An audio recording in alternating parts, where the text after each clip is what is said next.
And it was Straightsmile Solutions, straightsmilesolutions.com, and we're going to talk a little bit today about sequential distalization. It is actually one of my favorite ways to fix crowding or bite issues on a case, whether you just got generalized crowding and you can't expand and you can't procline. You've looked at the ceph, you've looked at the perio, you've looked at the bone, and or maybe you don't want to cut teeth. You don't want to do IPR. Maybe maybe the teeth are small, or maybe the patient has interproximal fillings, so it's not a good situation. If you got interproximal amalgams, it's not a great idea to do IPR. You're just going to flake those suckers out.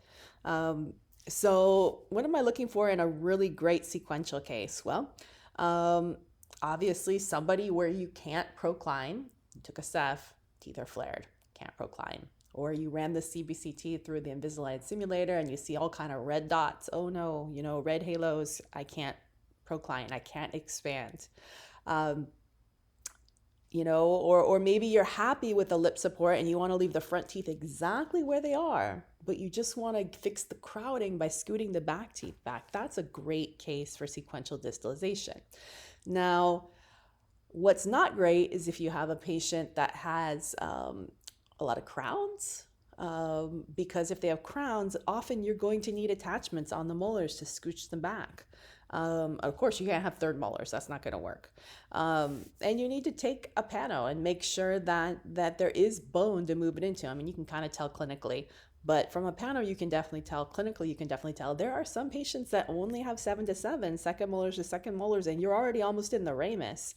Or the maxillary tuberosity. Well, then that's not going to fit. You're not going to be able to scoot it back because there's no place to scoot it back to. So you have to look at the patient's anatomy. So top 3 reasons would be flared incisors, can't expand, can't procline, small teeth, interproximal fillings. I probably have more than 3 reasons here.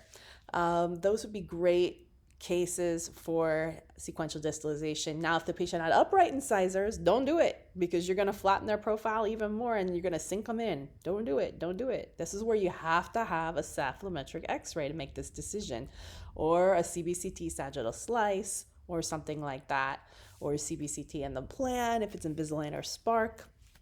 Those are maybe the top reasons I would do sequential.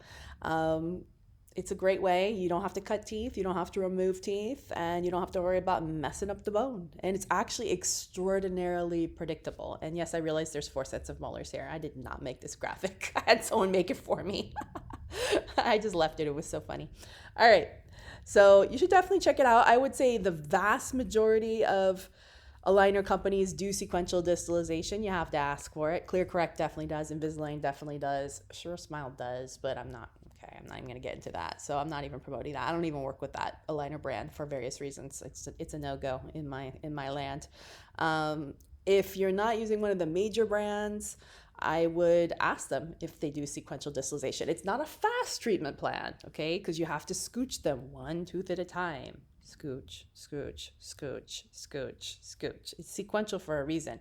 Your plans are not going to be less than 50 aligners. It's going to be at least a year. It's not a fast. If you want fast, take out a lower incisor. You want fast, cut the teeth with IPR.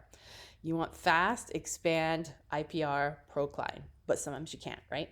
So for the 30, 40 and over crowd, sequential is great. Or for a patient, maybe before we used to pull out 4-bys. Now you don't have to. Just take out the wisdom teeth and scooch back and save all your teeth. Why not, right? All right. Thanks so much.